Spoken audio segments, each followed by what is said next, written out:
Now we have another topic from experimental physics, that is determination of K. K here is spring constant using spring pendulum. Based on that we have a question over here जो आपके 2026 में आया हुआ है. इसे करेंगे but पहले मैं शॉर्ट में आपको थ्योरी ब्रीफ कर दूं. स्प्रिंग पेंडुलम क्या होता है कि इसमें एक हॉरिजॉन्टल प्लेन आप एज्यूम कर लो जिसमें कोई फ्रिक्शन नहीं है और यहाँ पर एक रिजिड वॉल है. A B here is rigid wall, B C here is horizontal plane, कहीं कोई फ्रिक्शन नहीं है. इसके बाद फिर आपने एक तार लेना है वायर और उससे एक स्प्रिंग अटैच कर देनी है. ये स्प्रिंग में ही एक वायर रहता है, डायरेक्टली आप ए बी से अटैच करिए और दूसरे एंड पे स्प्रिंग के दूसरे एंड पे एक ब्लॉक आपने फिक्स कर देना है. ब्लॉक का मास एज्यूम कर लो m एंड लेट कर लो स्प्रिंग का स्प्रिंग कांस्टेंट k है. नब करो क्या कि ये जो आपका ब्लॉक है इसे पॉइंट O से कुछ डिस्प्लेस कर दो, राइट या लेफ्ट कहीं भी चलेगा.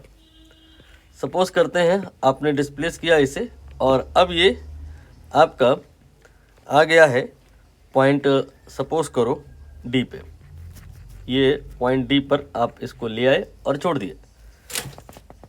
स्प्रिंग क्या करेगी, इसे वापस अपनी तरफ खींच लेगी और ये वापस ऊपर आ जाएगा और फिर ये दूसरी साइड पे जाएगा.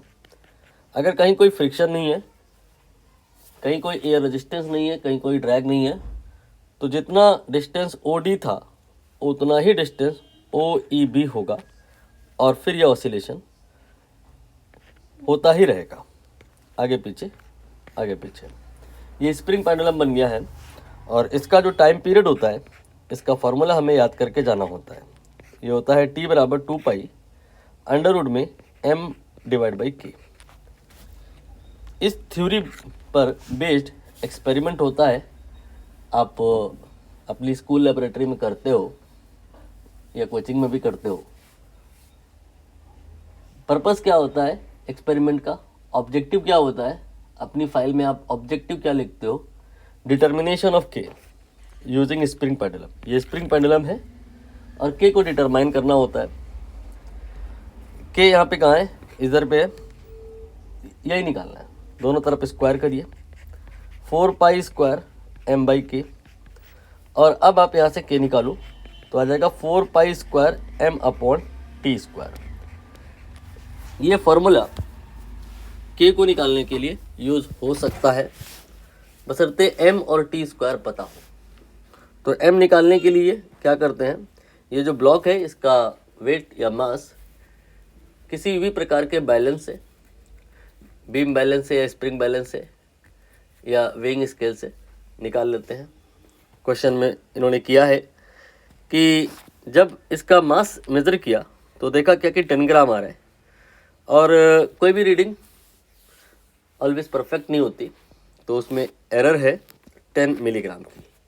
आप एक्सपेक्ट कर सकते हो ऐसा कि जिस भी वेइंग स्केल से इस ब्लॉक का मास मेज़र किया है उसकी लीस्ट काउंट 10 mg में भी रही होगी.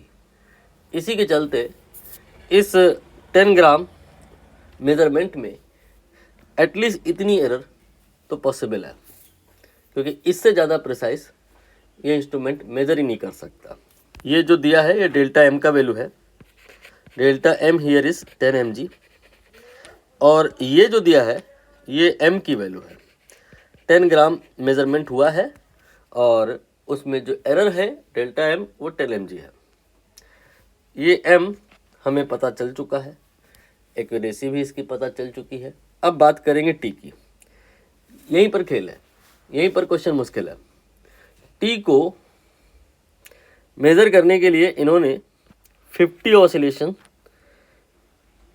यूज़ किए हैं. तो ध्यान दो, 50 ऑसिलेशन जब इन्होंने देखे, ये एक ऑसिलेशन हो गया, फिर ऐसे ये दूसरा ऑसिलेशन हो गया, ऐसे ही तीसरा ऑसिलेशन हो गया, तो 50 ऑसिलेशन होने के बाद देखा कि स्टॉप वॉच आपकी बता रही है 60 सेकंड हुआ है. तो ध्यान दो ये कैपिटल T नहीं है, टाइम पीरियड का वैल्यू नहीं है. टाइम पीरियड यहाँ पे हमें निकालना पड़ेगा.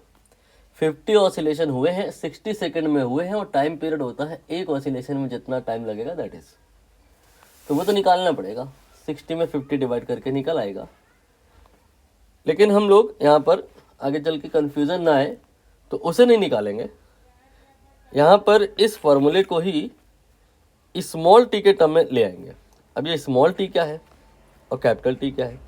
कैपिटल टी है टाइम पीरियड, कैपिटल टी क्या है? Time period. और स्मॉल टी क्या है? टोटल टाइम, जो यहाँ पर 60 second. Total time depends on number of oscillation how much you have considered during measurement. Capital T it is time period.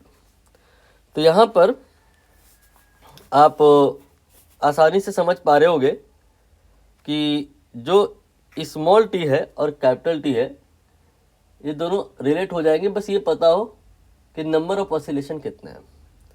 Number of oscillation अगर n है, small n ले लिया मैंने, कैपिटल भी ले सकते हो, और वो उसमें मल्टीप्लाई कर दें तो स्मॉल टी आ जाएगा। ये वाली वैल्यू यहाँ पे आप पुट करिए तो k इक्वल टू आ जाएगा 4 pi square m divided by n square T square. ठीक है, यहाँ पे आप सॉरी गलत हो गया है, यहाँ पर आप पहले कैपिटल टी निकालो और जो आए वो यहाँ रखो। तो capital T T by N आएगा, रखेंगे तो टी स्क्वायर हो जाएगा और मल्टीप्लाई में एन स्क्वायर आ जाएगा। ये फॉर्मूला हो गया आपका, के का ही है बट स्मॉल टी के टर्म में है। ये फॉर्मूला भी के का ही था बट कैपिटल टी के टर्म है। अब आप इस फॉर्मूले में अगर m और t रख दो, n रख दो तो k निकल आएगा। क्या k निकालना है?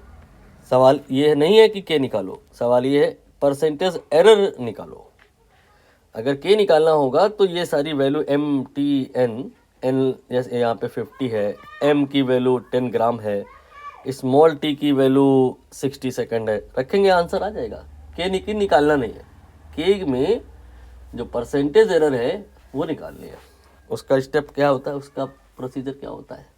लॉग लेना होता है, डिफरेंशिएशन करना होता है, लेकिन ये शो नहीं किया जाता है। ये दोनों स्टेप हिडन होते हैं। इसके बाद जो आता है डायरेक्ट उसे लिखा जाता है। क्या तरीका होता है डायरेक्ट लिखने का?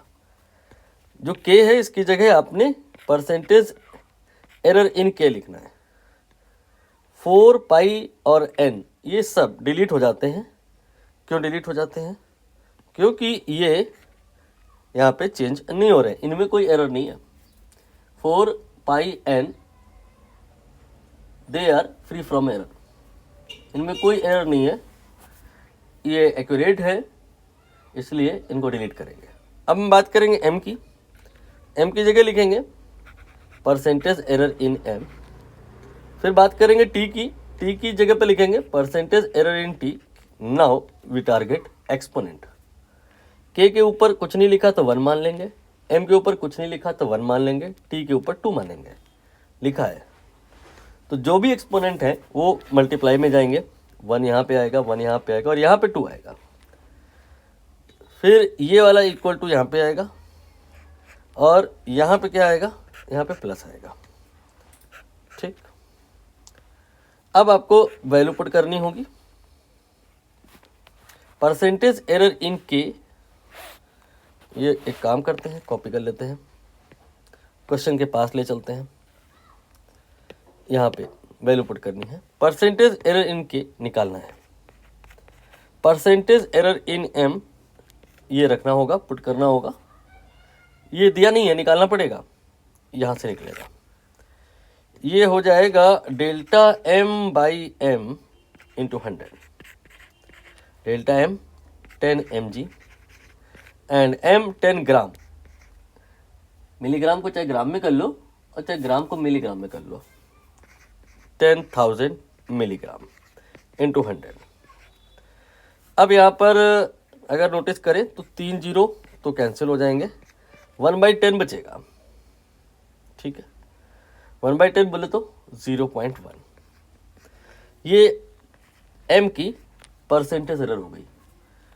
इसे मैंने यहाँ पे पुट कर दिया।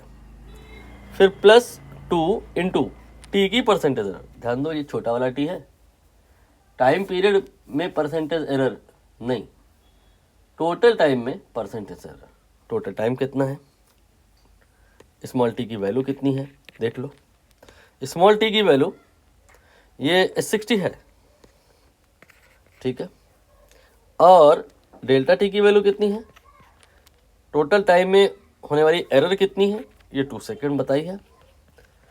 नाउ फॉर्मूला अप्लाई करिए आप, परसेंटेज एरर इन टी का क्या, delta T upon T into 100।